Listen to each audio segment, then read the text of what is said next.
Bonsoir et bienvenue dans cette dernière émission d'À bon entendeur en mode estival. Depuis le début de l'été, on vous parle des thèmes qui ont marqué l'histoire de notre magazine. Mais il en manque un, indiscutablement.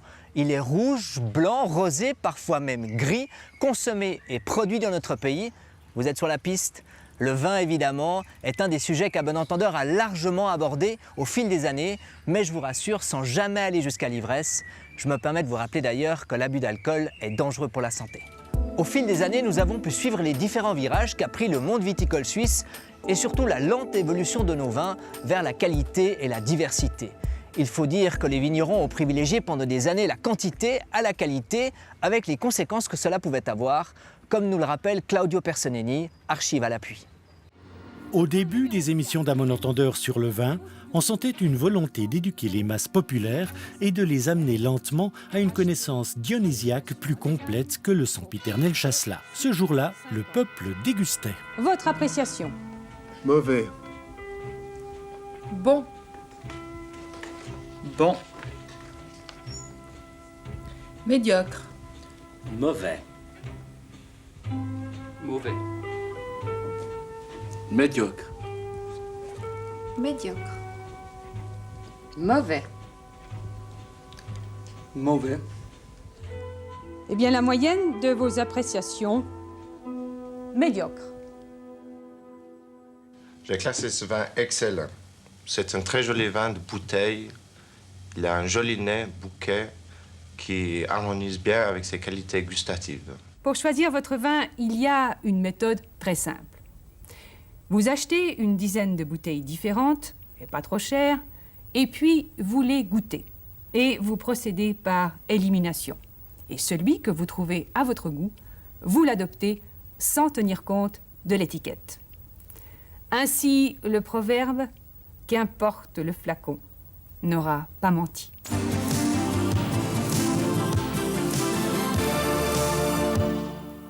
Bonsoir. Figurez-vous que du côté des vignerons, on continue à jouer de la pince à sucre. Et depuis qu'on sait mesurer la quantité de sucre ajouté dans le vin, on va de surprise en surprise. Les 3 déciles blancs qu'on boit au café sont chargés d'histoire et de convivialité, bien sûr, mais pas seulement. Il fut une époque dans la viticulture romande où la priorité était souvent donnée plus au rendement qu'à la qualité. Résultat, des raisins qui ne contenaient pas assez de sucre, des taux d'alcool trop faibles et donc une obligation de chaptaliser, c'est-à-dire de rajouter du sucre pour augmenter la teneur en alcool. Rien d'illégal dans certaines limites, mais assez honteux lorsqu'il s'agit de vins vendus en bouteille à des prix pas si doux que ça. Perlan de Genève, Château Barillet de chez Vin Union à Satigny, 33,25 g de sucre ajouté. Villette, La Belette de chez Paul Caudray et Fils à Lutry, 40,25 g de sucre ajouté. Attention, 1992, le grand marché européen n'est plus très loin. Il faudra faire face à une très forte concurrence et pour tenir le coup, il faudra à tout prix que nos vins suisses retrouvent le bon goût du terroir. Bonsoir et à mercredi prochain.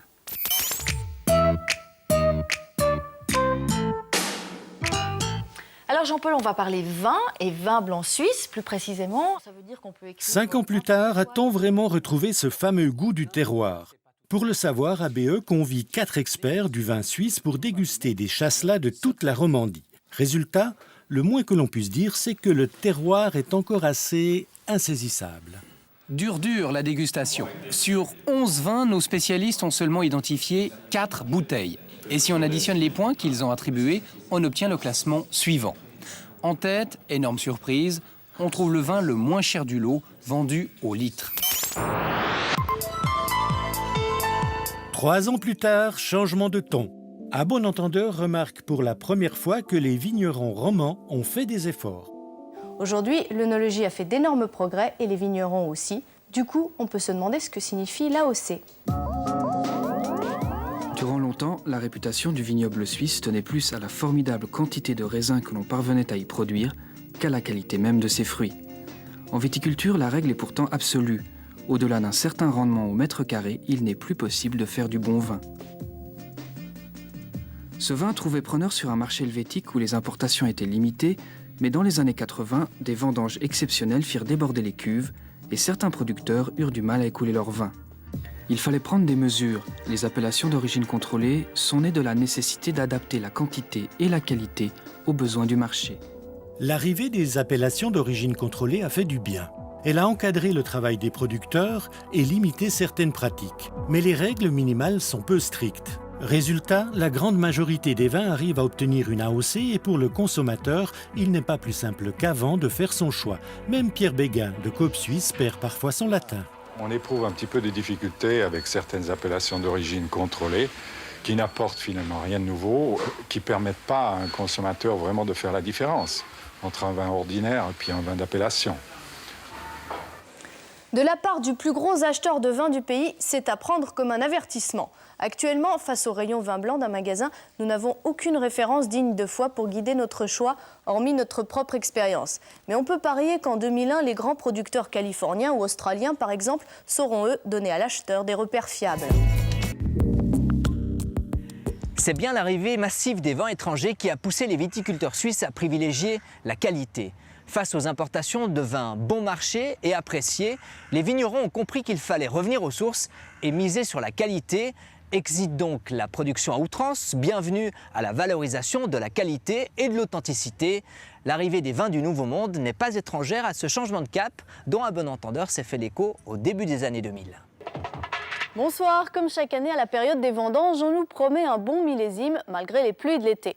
Pourtant, dans les caves du pays, comme d'ailleurs dans la plupart des caves européennes, les vignerons ont plutôt le vin triste. C'est que le breuvage se vend mal. Certains encaveurs ont encore en stock la récolte de l'année dernière. La crise touche en particulier les blancs. Le chasselas ne séduit plus. À l'heure de l'apéro, il peine à soutenir la comparaison face au chardonnay, produit un peu partout dans le monde. Il faut dire que depuis une dizaine d'années, de nouveaux pays s'installent sur le marché du vin. La clientèle recherche la nouveauté dans les goûts comme dans les provenances. Cette tendance se retrouve dans l'offre des grands distributeurs. Les vins suisses perdent progressivement du terrain dans les rayonnages, au profit notamment de ceux qu'on appelle les producteurs d'outre-mer. Et là, l'attrait pour la nouveauté se conjugue à un facteur déterminant, le prix. En Suisse, 60 à 70% des bouteilles achetées ne coûtent pas plus de 10 francs. Et sur ce terrain-là, ces vins offrent un rapport qualité-prix impressionnant. En quelques années, ils ont déjà conquis 12% du marché. Cette symphonie viticole du Nouveau Monde commence d'abord en Californie. Ces vignerons de l'Ouest, en plus, apportent au vin tout le savoir-faire du marketing américain. Fini les années moyennes et la variabilité des goûts. Pour eux, ce n'est pas aux consommateurs de s'adapter au vin, mais au vin de s'adapter au palais des buveurs grâce à l'arsenal des techniques œnologiques. Le vin est plus régulier, le goût savamment réglé et les étiquettes plus facilement reconnaissables. Chardonnay, Cabernet Sauvignon, Merlot, Syrah. Et ces pays se présentent sous nos latitudes avec des vins de cépage. Ils n'ont pas un système très compliqué d'appellation qu'on peut trouver dans des vignobles anciens européens comme Bordeaux par exemple. L'autre raison du succès des vins du Nouveau Monde, c'est leur goût souvent boisé et flatteur. 3 ans plus tard, la mode du boisé fait rage sous nos latitudes et les vignerons européens doivent s'adapter pour survivre, même les Suisses. Mais tous les vins ne supportent pas un élevage en barrique. En fait, le chêne, il a sa propre personnalité. Et au moment où on met un vin en barrique, eh bien, la barrique va marquer le vin. Et il ne faut surtout pas que le caractère du bois domine le vin. Il faut qu'on recherche un mariage où le bois soit présent, mais discrètement. Sinon, on ne sait plus à quel vin on a affaire. Depuis quelques années, le consommateur, on a tendance à lui faire prendre des vessies pour des lanternes et lui faire croire que qualité de vin égale vin boisé. Un vin boisé, pour beaucoup de consommateurs, c'est un vin luxueux, c'est un vin cher, c'est un vin de fête. Or, c'est pas ça. Et je crois que le goût boisé va de pair depuis quelques années avec le goût sucré. Et voilà, on est dans une époque où tout doit être souple, aromatique. Le problème, c'est que les fûts de chêne, c'est cher.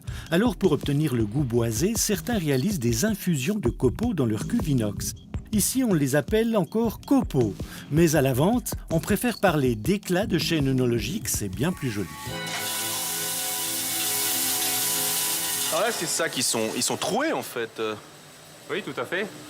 C'est un petit peu comme des gros sachets de thé, des sachets de thé de 10 kilos, qui contiennent les copeaux. Ici, c'est du bois frais, à l'image du bois que l'on a au fond des barriques. Voilà, et donc ces copeaux vont diffuser dans le vin comme le ferait du thé.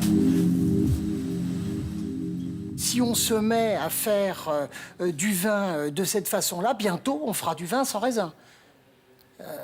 Si on pousse la logique jusqu'au terme, on arrivera à faire des boissons aromatisées à base de vin, et puis ça sera la mort du vin. Pour l'œnologue qui dirige cette entreprise de copeaux, la standardisation du vin est un signe des temps. Et le consommateur américain, par exemple, il est différent du consommateur français? Le consommateur américain, oui, il est différent puisqu'il boit 150 litres de Coca-Cola par habitant et par an. Hein, donc il a un palais formaté au sucre et au gaz carbonique. Donc ce palais est déjà bien laminé et il n'y a pas possibilité d'y faire entrer quoi que ce soit d'autre. Donc un consommateur américain n'aime pas l'acidité, n'aime pas l'agressivité, n'aime pas les tanins, n'aime pas l'amertume. Et si je veux pouvoir lui vendre du vin, il faut aujourd'hui que je l'écoute. Vous avez l'impression qu'en Europe, on commence aussi à avoir des goûts qui ressemblent un peu aux Américains? Parfaitement. Et ça veut dire quoi? Ça veut dire que maintenant, on va vers une disparition des petits vignerons, des terroirs, de la vente directe, des choses comme ça, ou bien? Non, pas du tout. Elle va se maintenir, mais elle va se maintenir malheureusement pour ce que j'appelle une élite culturelle, c'est-à-dire des gens qui vont avoir travaillé particulièrement leur sensibilité, qui seront des épicuriens, qui vont vraiment plonger dans le vin, mais ça représentera une part de marché relativement faible.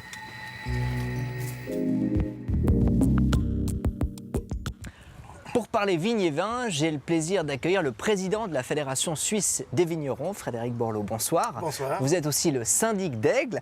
Alors, mettre des copeaux de bois dans le vin, des éclats de chêne œnologiques dans le vin pour lui donner un goût barriqué, est-ce que vous trouvez ça aussi un peu absurde? Bon, écoutez, absurde, c'est en tout cas une technique vinicole. Elle est comme elle est. Le moindre des choses, ce serait que la législation prévoit que ce soit annoncé, que le consommateur soit au courant que dans ce vin, il y a eu des copeaux de bois, pour qu'il n'y ait pas de mélange non plus et d'incompréhension sur certains goûts qui peuvent ressortir. Mais ceci dit, on voit que ce n'est pas non plus une augmentation. Le consommateur, ce n'est pas quelque chose qu'il est en train de demander, en tout cas pas en Suisse. Ce n'est pas le cas justement d'indiquer pour le consommateur qu'il y a des copeaux de bois dans le vin aujourd'hui? Voilà, c'est pas du tout indiqué. Donc on pense que, disons, en termes de législation, ce serait peut-être une évolution intéressante. Mais globalement, il n'y a que 2% des vins dans le monde qui ont cette technique-là et qui en bénéficient ou la subissent, suivant le regard qu'on a là-dessus. Donc c'est pas non plus très important. Et ce procédé se pratique encore aujourd'hui? Ce procédé se pratique, mais il n'est pas, encore une fois, il n'est pas en extension, donc il n'y a pas de demande par rapport à ça. Pour répondre aux différentes modes du consommateur ou des producteurs, on est prêt à aller assez loin. Mais est-ce que c'est vraiment au vin, finalement, de s'adapter au goût du consommateur, ou est-ce que ça ne serait pas plutôt au consommateur de s'adapter au goût, à la variété, à la typicité du vin et de la région? Alors, c'est un petit peu des deux, parce que vous savez, lorsqu'un vigneron plante une vigne, il choisit un cépage, un terrain, un terroir, et puis cette vigne, elle va durer pendant 20, 30, 40 ans. Donc, il ne peut pas changer comme ça, tout à coup, de vin, et passer du blanc au rouge, et s'amuser en fonction du goût des clients.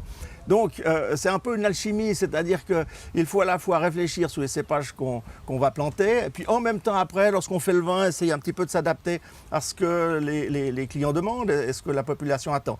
Mais le vin est un produit de tradition, donc quelque part, voilà, je crois que les gens sont d'accord de boire le vin qui est proposé. L'important, c'est la qualité. Et ça, voilà, ça détrône toutes les habitudes, les modes, etc. Si le vin est de qualité, il est apprécié. Et c'est aussi un produit d'émotion. Donc c'est ce doux mélange entre effectivement la tradition et puis un côté peut-être plus moderne, plus dans l'air du temps. Voilà, exactement. Je pense que ça nous donne de l'émotion lorsqu'on en boit.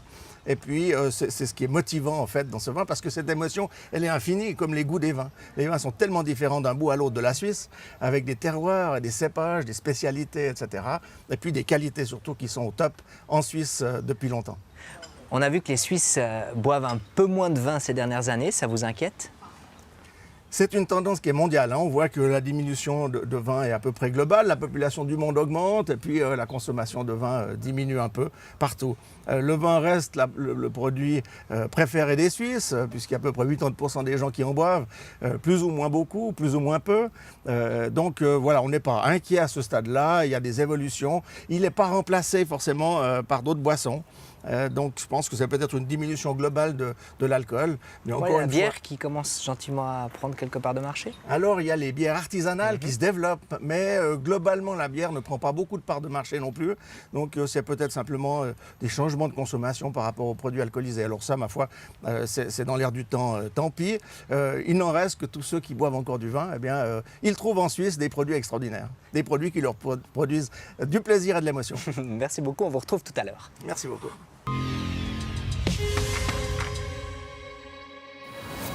Heureusement, la qualité trouve aujourd'hui encore largement preneur. Le haut de gamme suisse a fait sa place sur le marché local et international. À bon entendeur a eu maintes fois l'occasion de le constater et de le relayer, tout comme d'ailleurs cette mode qui s'est installée il y a une dizaine d'années de passer du vin ouvert au vin au verre. Rouge, blanc ou rosé, 3 décis ou un ballon, c'est le rite de l'apéro. Tu sais qu'un verre de rouge par jour, eh ben, c'est très bon pour la santé. Moi, je prends pas de risque. J'en prends minimum 7.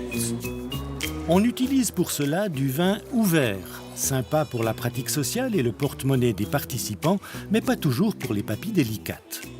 Et cela n'a rien à voir avec la pratique du vin au verre, servi à partir de bonnes bouteilles et qui connaît un grand engouement.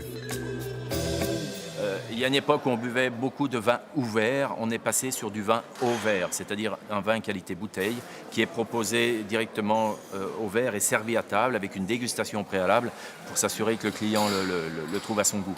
Oui, tu vois, le vin, c'est un art de vivre, tu vois, une véritable culture. Je ne te parle pas de ces vulgaires vinasses, ces hautes piquettes, non, moi je te parle de la robe d'un grand cru. Tu vois ce que je veux dire? Ah oui, tout à fait. Bon, Garçon, 3 de Goron, qu'est-ce que tu prends? la même chose.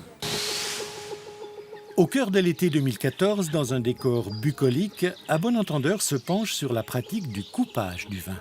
Les chiffres publiés en avril dernier étaient réjouissants. Après avoir été boudés, les vins suisses ont vu leur consommation augmenter en 2013 et cela pour la première fois depuis des années. L'image des vins suisses aussi s'est améliorée et puis coup de tonnerre, l'affaire Giroud a révélé beaucoup de choses pas très reluisantes et posé beaucoup de questions dont celle du coupage et du contrôle des vins. À bon entendeur, on avait déjà parlé il y a déjà bien longtemps, il y a le coupage autorisé et le coupage clandestin. Mélanger des cépages pour composer un vin, c'est légal. Les importateurs y recourent par exemple pour confectionner un vin d'entrée de gamme, comme ici dans les caves de Coop. Et puis énormément de vins, les Bordeaux par exemple, sont des vins d'assemblage. Le coupage, en revanche, c'est autre chose.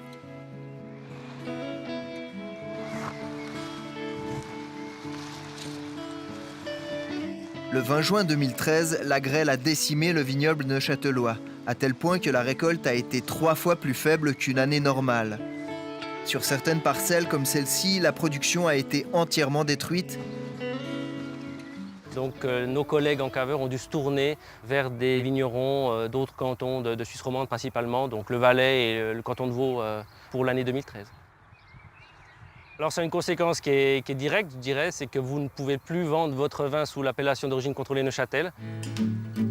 Nicolas Rudin a également été touché par la grêle, mais il a opté pour une autre solution qui est le coupage. Ça consiste à ajouter dans ses cuves du vin suisse de même couleur à hauteur de 10% maximum. Résultat, un millésime 2013 petit en quantité mais qui conserve l'AOC Neuchâtel et sera donc vendu au prix habituel. Et c'est pas une honte de couper son vin? Non, je pense que c'est pas une honte. Je pense que le consommateur comprend tout à fait qu'il y a une petite marge de manœuvre qui est quand même assez compréhensible. Pourquoi est-ce qu'on coupe un vin? Alors il peut y avoir différentes raisons. Une raison toute bête, c'est tout simplement pour remplir complètement un récipient dans lequel il nous manquerait un petit peu de volume, parce qu'un récipient doit toujours être plein pour éviter les oxydations et les dégradations du vin. Pour aussi améliorer éventuellement la couleur du pinot noir, les années difficiles. Ça, il ne faut pas oublier que la nature n'est pas toujours très tendre avec le vigneron, mais ce n'est pas une pratique systématique, c'est une pratique vraiment qu'on doit utiliser avec parcimonie, vraiment en cas de besoin. Le coupage des vins illicites se pratique à grande échelle, c'est vrai, c'est faux? Non, je ne crois pas. En tout cas, ce n'est pas ce qu'on voit dans nos statistiques de contrôle. On a quand même très peu de non-conformités et très peu, on va dire, d'erreurs de coupage qui sont mises en évidence. Et je pense que la personne qui le fait, un jour ou l'autre, il se fait attraper quand même par ces contrôles de cave. En 2019, ABE se penche sur les vins dits nature qui commencent à trouver leur place sur les rayons des marchands. Cette production confidentielle, il y a quelques années, connaît aujourd'hui un certain succès. À Ayen, Marc Balzan s'y adonne depuis 10 ans. On fait du vin naturel. Ça veut dire qu'on a une viticulture bio. Et ensuite, on transforme le raisin en vin. On n'ajoute rien, on n'enlève rien. C'est du jus de raisin fermenté, élevé, mis en bouteille. Voilà, il y a des insectes, il y a un écosystème qui est respecté. Ce qui fait qu'on retrouve un peu tout ça dans le raisin. Tout le processus de vinification s'effectue sans ajout d'éléments extérieurs. Le vin qui sortira au final sera sans pesticides, ni fongicides, ni herbicides. Les vins nature connaissent une progression importante, même si pour le consommateur lambda, ces vins sont parfois difficiles d'accès. À propos, les pesticides dans les vins, il y en a et combien ? En 2018, ABE dévoilait sur son plateau les résultats d'une enquête nationale qui avait porté sur 156 vins différents. Le 96% de ces vins étaient conformes aux exigences de la législation. On a eu quelques cas avec l'usage de pesticides non homologués pour ce type de culture, qui étaient donc connus mais non homologués, et puis 2 cas de dépassement assez légers. Est-ce que vous ne voyez pas quand même que le verre à moitié plein, parce qu'il n'y avait que 20 échantillons de vin qui ne contenaient pas du tout de pesticides. Ça, c'est vraiment peu, 20. Oui, c'est peu, mais c'est juste un reflet de ce qui est autorisé aujourd'hui en Suisse comme pratique agriculturale. Et en viticulture, on utilise effectivement pas mal de substances pour lutter contre les attaques sur les plantes. Donc c'est assez logique. Après, la situation, elle s'est quand même pas mal améliorée au cours de ces dernières années, où on a vu quand même une assez forte diminution du nombre de substances utilisées et puis surtout des quantités.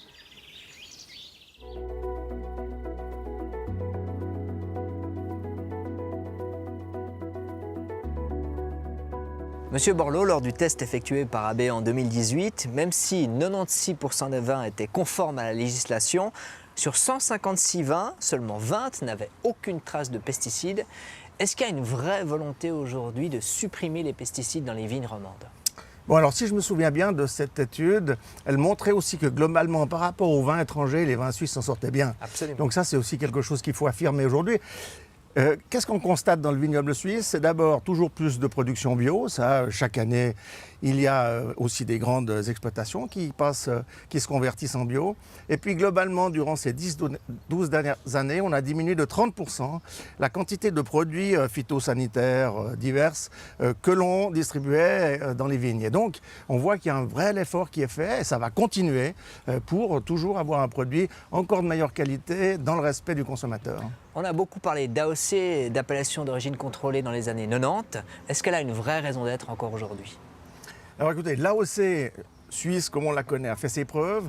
L'AOP IGP aujourd'hui est retirée par le Conseil fédéral. Donc l'AOP, c'est l'appellation d'origine protégée qui devrait remplacer l'AOC. Voilà, exactement. Donc, a été retiré dans le paquet de politique agricole 2022 par le Conseil fédéral. Je pense que c'est quelque chose qui reviendra parce qu'il y a un peu une attente déjà de conformité avec les pays qui nous entourent. C'est une question de compréhension de l'étiquette. Je pense que les jeunes générations, dans 10-15 ans, AOC, ça ne voudra plus rien dire parce qu'ils verront ça nulle part. Donc là, il y a peut-être une adaptation à faire. Et puis ensuite, on sent qu'il y a une volonté aussi des institutions suisses d'une certaine évolution et dans le monde de la vigne et du vin aussi de certifier les provenances. Bon, puis on cherche une clarification des appellations aussi. Voilà, ça permettrait de clarifier. Ceci dit, aujourd'hui, encore une fois, l'AOC a fait ses preuves. On peut très bien continuer à vivre avec les AOC suisses. Elles sont bien gérées, elles ont été organisées par les professions dans différents cantons et ça marche assez bien. Alors avec la crise du coronavirus, les vignerons ont perdu l'essentiel de leur clientèle en moins de 24 heures, les hôtels, les restaurants. Est-ce qu'on peut s'attendre à avoir beaucoup plus de stocks cette année? Alors oui, il y aura plus de stocks. On estime à 40% la diminution du marché. C'est énorme. 35% en moyenne en Europe, donc notre 40% en Suisse est assez juste. C'est énorme, effectivement. C'est 3-4 mois, disons, de retard dans les ventes. Par contre, les vendanges, elles n'auront pas 3-4 mois de retard. Donc forcément, il y aura un peu un problème de place dans les caves, tout simplement, un problème physique dans les caves lors des prochaines récoltes qui est très inquiétant. Nous avons entrepris 3 démarches. La première, c'est le Conseil fédéral a accepté ça. C'est un système pour essayer de vider un petit peu les caves avec des produits un peu bon marché. C'est triste de le dire, mais enfin bon, il faut trouver des solutions. Le deuxième, c'est la valorisation des produits, des AOC suisses, par de la promotion. Et là, il y a une campagne assez forte qui est organisée par Swiss Wine Promotion, avec la collaboration aussi des hôteliers et des restaurateurs. Et puis le troisième élément, pour permettre aux vignerons de lisser un tout petit peu leur stock, de mieux le gérer, un système de réserve climatique qui nécessite une modification légale. Voilà, ça c'est vraiment le travail que l'on fait maintenant. Bon, le problème des stocks existait déjà, et notamment à cause de la concurrence étrangère. C'est un problème? Alors, oui, c'est un problème, bien sûr. On a un peu plus d'un tiers du vin suisse qui est consommé en Suisse. Et donc, le reste, c'est des importations de vins étrangers. Donc, forcément, ça pèse très lourd sur le marché. Et puis, en plus, c'est des vins qui sont souvent en très bon marché. Pas que, mais souvent très bon marché. Et puis, potentiellement appréciés. Il y a des produits aussi de qualité. Donc, aujourd'hui, on ne peut pas se focaliser sur le prix parce qu'on ne sera jamais compétitif. Et il ne faut pas l'être. On a des normes en Suisse qui font que, ma foi, c'est un certain coût de produire du raisin et de faire du vin en Suisse. Et il faut vraiment se fonder sur la qualité. Et puis là, je pense qu'on est très concurrentiel. Et finalement, on a un marché aujourd'hui qui remonte un peu. Depuis l'année passée, la part des vins suisses augmente à nouveau en Suisse. C'est donc réjouissant. Merci beaucoup, Monsieur Borloo. Eh bien, merci à vous et bonne soirée. Bonne soirée.